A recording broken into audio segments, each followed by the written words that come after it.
National news time और मैं हूं आपके साथ नाज़मीन खान। आइए देखते देश और दुनिया की ताज़ा तरीन खबरें। सादुलशहर में आज संजीवनी कॉन्वेंट स्कूल के 7वें स्थापना दिवस एवं शहीद दिवस के उपलक्ष्य में विद्यालय संचालक समिति की ओर से स्वास्तिक ब्लड बैंक श्री गंगानगर के सहयोग से शाला परिसर में विशाल रक्तदान शिविर आयोजित किया गया। शिविर की अध्यक्षता समिति अध्यक्ष राघवेंद्र राजपूत ने किया। मुख्य अतिथि बार संघ अध्यक्ष कृष्ण जालप, विशिष्ट अतिथि जोगेंद्र कौशिक, संदीप सिंह, गगनदीप सिंह, बलराज हुड्डा थे। आइए देखते हैं हमारे संवाददाता की विशेष रिपोर्ट।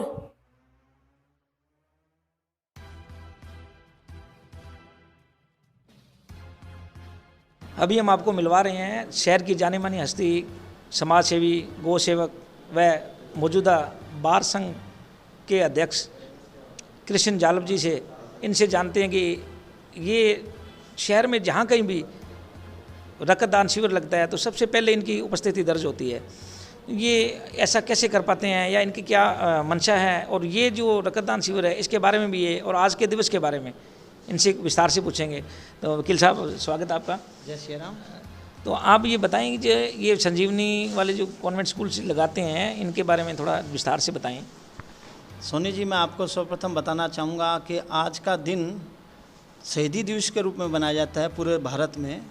23 मार्च 1931 को भारत के 3 लाल भगत सिंह, राजगुरु और सुखदेव को आज ही के दिन फांसी की सज़ा दी गई थी, और फांसी की सज़ा जो भारत के सपूत थे उन्हीं की याद में शहीदी दिवस मनाया जाता है। और संजीवनी जो शिक्षण संस्थान हैं उनके जो संरक्षक या जो मालिक हैं या जो भी सर्वे सर्वा हैं देवेंद्र जी राजपूत, जो हाल ही में किक बॉक्सिंग प्रदेशाध्यक्ष बने हैं राजस्थान के, उन्होंने अपने स्कूल और बालाजी नवयुवक मंडल कालवासिया के सानिध्य में इस शहीदी दिवस पर इस ब्लड डोनेशन कैंप का आयोजन किया है, जो कि स्वास्तिक ब्लड बैंक के माध्यम से करवाया जा रहा है। बहुत ही पुनीत और पावन कार्य है। देवेंद्र जी राजपूत और उनकी टीम को बधाई। और ऐसे ब्लड डोनेशन कैंप युवाओं को आकर्षित करने के लिए, युवाओं को अपनी शक्ति का या लोगों को ये बताने के लिए कि जी आपकी ब्लड की एक बूंद किसी के जीवन को बचा सकती है, इन चीज़ों को ध्यान में रखते हुए बड़ा ही पुनीत कार्य किया जा रहा है। देवेंद्र जी राजपूत की टीम और कालवासिया जो बालाजी युवक मंडल है, नव युवक मंडल है, उनकी टीम को बधाई। जहाँ तक मेरा मानना है कि प्रत्येक व्यक्ति को अपने जीवन में ब्लड डोनेशन करना चाहिए। साल में 2 या 3 बार नहीं तो कम से कम 1 बार तो ज़रूर ब्लड डोनेट करें। उससे कॉन्फिडेंस आता है, शरीर हल्कापन महसूस करता है और किसी की ज़िंदगी भी बचती है। तो मैं अपील करना चाहूँगा सभी साथियों से जो अपना ब्लड इजीली डोनेट करने में सक्षम हैं, डॉक्टर उन्हें बताते हैं कि आप डोनेट कर सकते हो, तो उन्हें निस्संदेह ब्लड डोनेट करना चाहिए। धन्यवाद। तो जालप साहब, एक और बताएंगे, आप जैसे हर एक शिविरों में देखे जाते हैं तो आप अब तक कितनी बार ब्लड डोनेट कर चुके हैं? मैं आपको बताना चाहूँगा कि जी मैं ब्लड डोनेट करने वाला नहीं हूँ। ईश्वर ने मुझे ये जो रहमत दी है, उसका मैं चाहता हूँ कि मेरी जो सेवा के माध्यम से किसी का जीवन बचे, तो मेरा प्रयास ये रहता है। मैं 26 बार पूर्व में दे चुका हूँ और अभी भी मैं ये कोशिश रहती है कि 3 से 4 महीने होते ही ब्लड डोनेट करूँ। तो अभी मेरा प्रयास है, आज नहीं तो 28 तारीख को मैं ज़रूर ब्लड डोनेट करूँगा, और वो मेरे 26 बार हो चुका है और 27वीं बार मैं ब्लड डोनेट करने जाऊँगा। सर, एक छोटा सा पॉइंट और था कि आप आज इस बार संघ के अध्यक्ष हैं सादुलशहर विधानसभा क्षेत्र में, तो आपका बार संघ समाज के लिए क्या कर रहा है? देखो, समाज के लिए जहाँ तक सादुलशहर की बार का प्रश्न आपने किया, तो मैं बताना चाहूँगा कि सादुलशहर बार संघ में लगभग 90 जो एडवोकेट्स इनरोल्ड है, और उसमें ज़्यादातर अधिवक्ता युवा अधिवक्ता है। और आप मानेंगे नहीं कि युवाओं में इतना अधिक जोश है, वे समाज सेवा की किसी भी तरह के कोई भी जहां उन्हें मिलता है कि मौका मिले कि हमें समाज सेवा करनी है, चाहे वो ब्लड डोनेशन कैंप है, चाहे कोई सामाजिक कार्य है जिसमें भाग लेना है, गौशाला से संबंधित काम है।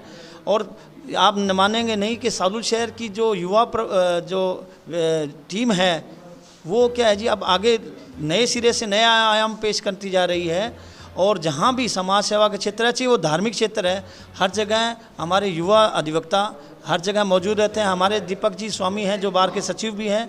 इनके पड़ोस में एक दुर्गा मंदिर है, दुर्गा मंदिर है, और आप मानेंगे नहीं, कभी आपको उस मंदिर में जाने का मौका मिले तो आप देखिए वहाँ पिछले 5 से 10 सालों में जो वर्क इन्होंने किया है, इनके साथियों ने जो किया है, और निसंदेह हमारे 10 से 12 एडवोकेट्स उसमें रेगुलर जाते हैं। तो सामाजिक, धार्मिक और राजनीतिक सभी तरीके की गतिविधियों में हमारे युवा अधिवक्ता भाग ले रहे हैं। बहुत बढ़िया, जैसा आपने बताया, वाकई ऐसा देखने को मिल रहा है कि हमारे यहाँ शहर के जो मान्य जो अधिवक्ता हैं वो हर एक समाज सेवी कार्यों में अग्रणी रहते हैं। बहुत खुशी की बात है। तो एक आप ये कुछ मैं पूछना चाहूँगा, एक स्पेशल पॉइंट है कि जैसे महिला सशक्तिकरण के बारे में काफ़ी बार ऐसी बातें चलती हैं, तो क्या महिलाओं के लिए अगर कोई केस वगैरह आपके पास कुछ अच्छा आता है तो उसके लिए कोई विशेष क्या यहाँ पे आप उनकी सुविधाएँ प्रोवाइड करते हैं, या कोई गरीब फैमिली से कोई महिला का कोई केस होता है वगैरह, ऐसा कुछ हो तो उनके लिए क्या है? थोड़ा सा हमारे चैनल के माध्यम से महिलाओं को कुछ आप संदेश देना चाहिए, बताना चाहिए। बहुत ही अच्छा प्रश्न किया सोनी जी आपने। अभी मैं आपको बताता हूँ कि रिसेंटली 3 तारीख से 10 मार्च तक अंतर्राष्ट्रीय महिला दिवस जो 8 मार्च को होता है, उसके उपलक्ष्य में एक सप्ताह बनाया गया था कि महिलाओं को किस तरह आगे लाना है, किस तरह उनको विश्वास और कॉन्फिडेंस आगे उनका जगाना है। इस संबंध में हमारे बार संघ द्वारा जो कि अलग अलग स्कूल कॉलेजेस में जो कैंप लगाए गए, उनमें बच्चों को और जो बड़े स्कूल की या कॉलेज की बच्चियां हैं उनको ये कॉन्फिडेंस मोटिवेट किया गया कि जी आप में क्षमता है और आप पावर रखती हैं और हर क्षेत्र में आप पुरुषों के बराबर नहीं, उनसे आगे हैं। इस संबंध में उनकी जानकारी दी गई।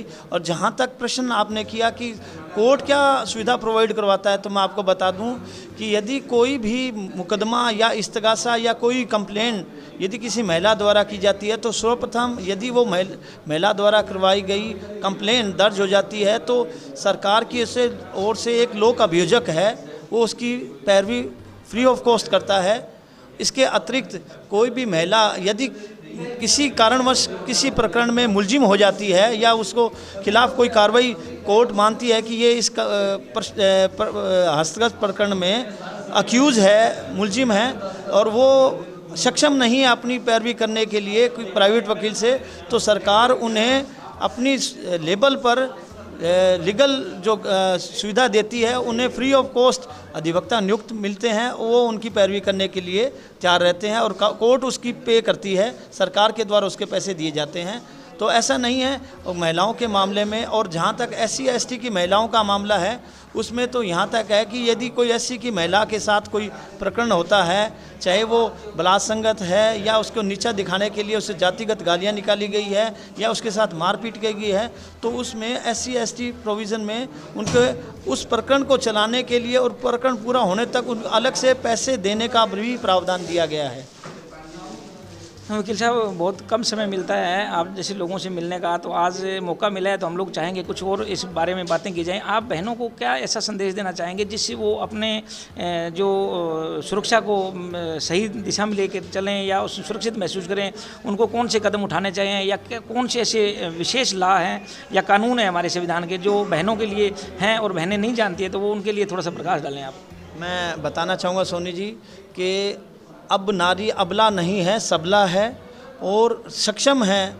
आप मानेंगे नहीं कि आज हिंदुस्तान में जो शिक्षा के क्षेत्र में महिलाओं ने तरक्की की है, प्रोग्रेस की है, वो पुरुष को एक तरह का तमाचा मारने वाली बात है। जहाँ पुरुष अपने आप को केवल कि पुरुष प्रधान समाज होने का अपने आप को मुखिया मानता है, वो स्थिति अब धीरे धीरे परिवर्तित होती जा रही है।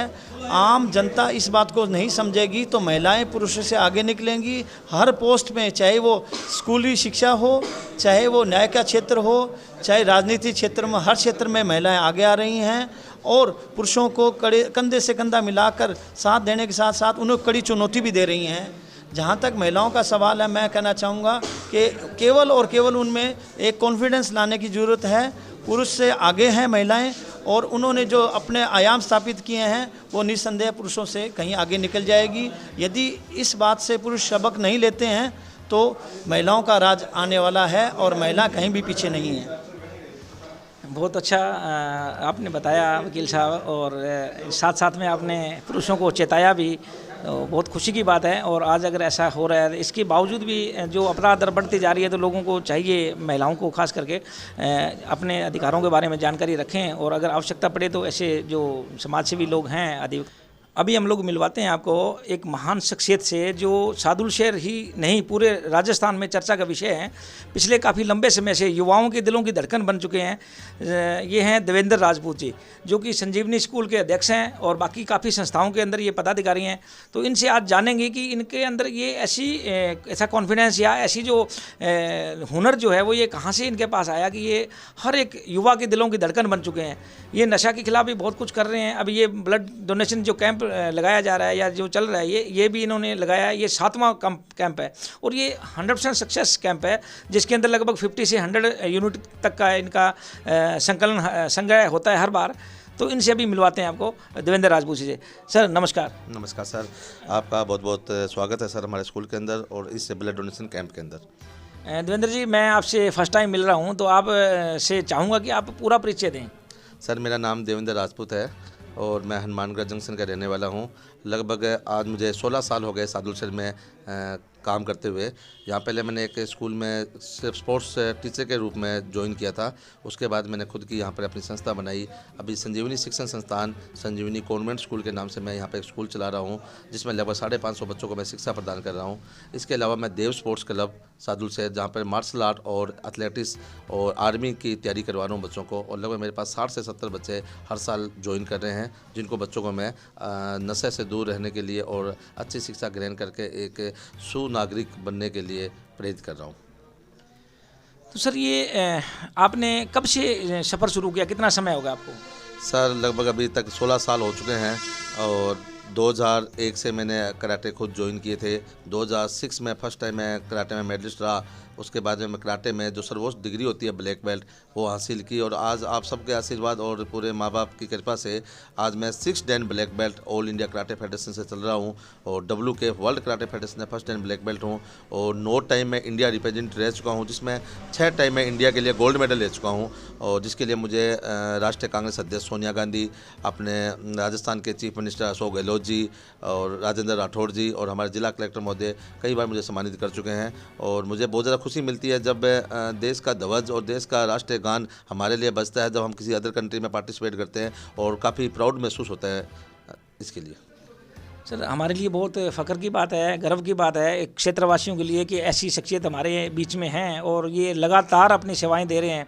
तो मैं आपका इसके बारे में कुछ विचार जानना चाहूँगा कि जैसे आप युवाओं को मोटिवेट कर रहे हैं, जबकि आज मैक्सिमम युवा देखे जा रहा है कि हमारा एरिया में तो खास करके युवा नशे की ओर दौड़ रहे हैं और नशे की जो प्रवृत्ति इतनी ज़्यादा गंभीर रूप ले चुकी है, इसके बावजूद आप इनको कैसे कर पाते हैं, थोड़ा सा बताएं। बिल्कुल आपकी बात बिल्कुल मैं 100% सही है कि सादुल शहर जो कि पूरी विख्यात है राजस्थान नहीं पूरे इंडिया में कि नशों की मंडी के नाम से जाना जाता है। और जब मैंने यहाँ ज्वाइन किया तब से मैंने एक ही बात सोची है कि सादुल शहर के युवाओं, खासकर बॉयज़ हैं चाहे वो गर्ल्स हैं, उन सबको नशों से बचाना है। तो नशों से बचाने के लिए उनको एकांत, इनके पास जो है वो एकांत को ख़त्म करने में अकेलापन नहीं होना चाहिए। इसके लिए मैंने यहाँ पर स्पोर्ट्स की क्लासें स्टार्ट की, बच्चों को न्यूज़ लग सिखाना स्टार्ट किया, स्कूलों में जाके संपर्क किया, स्कूलों के प्रिंसिपल, उनके हेडमास्टर, उनके PTA से मिला और बच्चों को वहाँ मोटिवेट किया। मैंने यहाँ तक राजकीय महिला महाविद्यालय में हर साल मैं 2-2 घंटे के कैंप लगाता हूँ, जिसके अंदर बच्चों को मैं लगातार ट्रेनिंग दे रहा हूँ। मेरा एक ही है कि आज जिस प्रकार आज नशा है, उसके साथ साथ मोबाइल का नशा बहुत ज़्यादा बढ़ चुका है। बच्चों के लिए मोबाइल एक इतना कि कुछ भी हो जाए लेकिन वो मोबाइल नहीं छोड़ते हैं, और जिससे कि आंखों के साथ साथ उनके दिमाग के अंदर भी ये चीज़ बढ़ी जा रही है। तो मेरा यही बच्चों को लिए रहेगा और पेरेंट्स के लिए भी कि एक तो बच्चों को कभी अकेला ना छोड़ें, और जब बच्चे अकेले होते हैं तो वो कुछ ना कुछ मोबाइल पर जो चीज़ें नहीं देखनी होती वो देखते हैं। और दूसरी बात, बच्चों को हमेशा ही नशे से दूर रहने के लिए कहें और उनके साथ जितनी दोस्ती हो सके, उनके साथ जितना भी जो अपने बीच में गैप है वो गैप ख़त्म किया जाए और उनके साथ दोस्तों की तरह बर्ताव किया जाए। सर दर्शकों ये जानना चाहेंगे आपसे, मैं पब्लिक की ओर से आपसे पूछना चाहूँगा कि अभी तक जैसे आपने इतने सालों का सफ़र किया है, इसके अंदर बच्चों को आपने काफ़ी टैलेंटेड बनाया है, तो उसमें किस किस क्षेत्र में उन्होंने अपने निपुणता हासिल की है या कहाँ कहाँ से वो प्राइज़ लेके आए या कहाँ वो उन्होंने अपने जीत दर्ज की, देश का नाम रोशन किया, तो उसके बारे में थोड़ा विस्तार से बताएं। देव स्पोर्ट्स क्लब के बच्चों में राजकीय महिला महाविद्यालय की लड़की पूजा गोदारा ने लास्ट साल बांग्लादेश में आयोजित अंतर्राष्ट्रीय प्रतियोगिता के अंदर स्वर्ण पदक पदक जीतकर पूरे सादुल से नहीं पूरे देश का नाम रोशन किया। इसके अलावा झारखंड में स्कूल नेशनल गेम्स के अंदर मालवीय पब्लिक स्कूल की लड़की रमनदीप कौर ने पार्टिसिपेट किया, जो कि राजस्थान स्टेट के लिए बहुत ही गौरव की बात रही। इसके अलावा हमारे एकेडमी के 12 बच्चे स्टेट लेवल पर मेडलिस्ट रह चुके हैं, 6 बच्चे नेशनल लेवल पर मेडलिस्ट हैं और 4 बच्चे अंतर्राष्ट्रीय लेवल पर मेडलिस्ट हैं। मेरे 4 स्टूडेंट अभी गवर्नमेंट जॉब भी कर रहे हैं। इसके अलावा मैं राजस्थान राज्य भारत स्काउट गाइड का यहाँ पर स्थानीय संघ का अध्यक्ष भी हूँ, जो कि शहर में जितनी भी सामाजिक कार्य हैं उनमें सब बच्चे सहयोग कर रहे हैं, नशे के खिलाफ लड़ रहे हैं। यहाँ तक कि कोई भी रैली वगैरह है उसमें हमारे सभी टीम पूरा सहयोग कर रही है। सर, एक देखा गया है कि आप धार्मिक प्रवृत्ति के भी हैं और काफ़ी बार ऐसा नाम सुनने में आया है, तो उसके बारे में थोड़ा बताएं कि आप धार्मिक लाइन के अंदर क्या कुछ कर रहे हैं।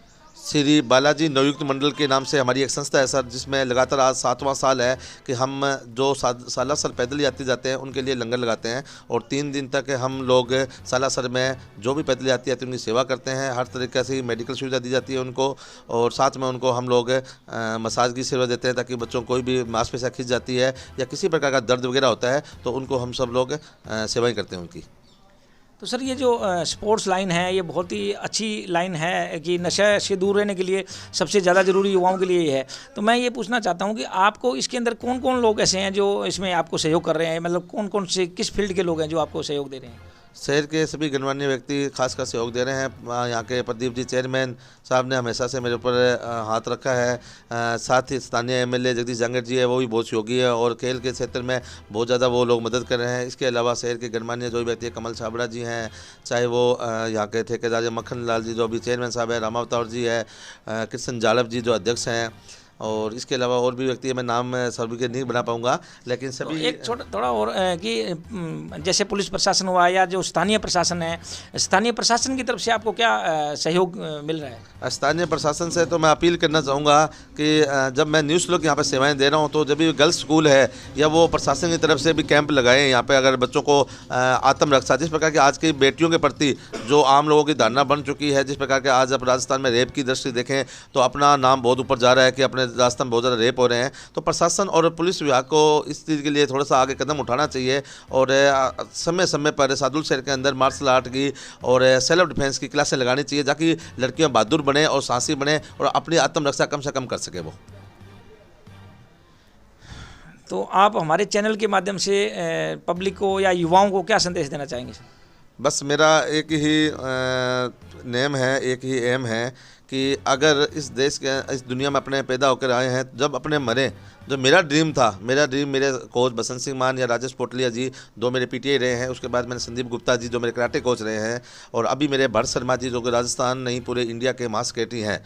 तो मेरा एक ही शुरू से रहा है कि जिस दिन मेरी मृत्यु हो, इस धरती से मैं जाऊं, तो कम से कम 1 लाख आदमियों के आंखों में आंसू होने चाहिए, मेरे प्रति सहानुभूति होनी चाहिए कि आज इस दुनिया से एक इंसान गया, बहुत अच्छा था। बस अगर ऐसा हो गया तो मैं सोचूंगा मेरी ये जो ज़िंदगी भगवान ने दी है वो सफल हो गई है।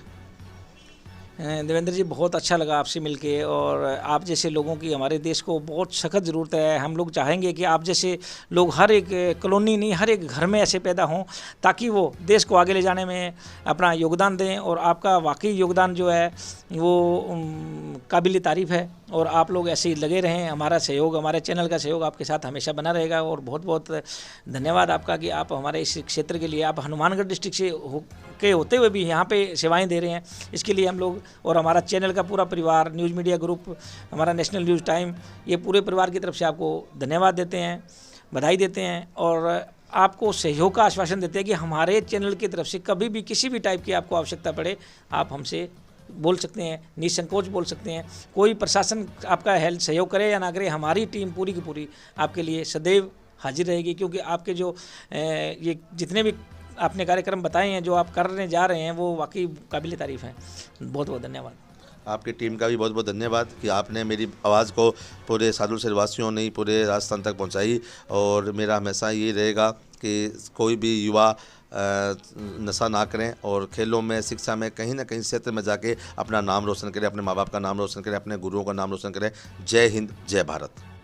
यही थी अब तक की कुछ मुख्य खबरें। ऐसे ही ताजा, सच्ची व अच्छी खबरों को देखने के लिए हमारे चैनल को सब्सक्राइब करें। आप हमें फेसबुक, ट्विटर, इंस्टाग्राम पर भी फॉलो कीजिए। नमस्कार।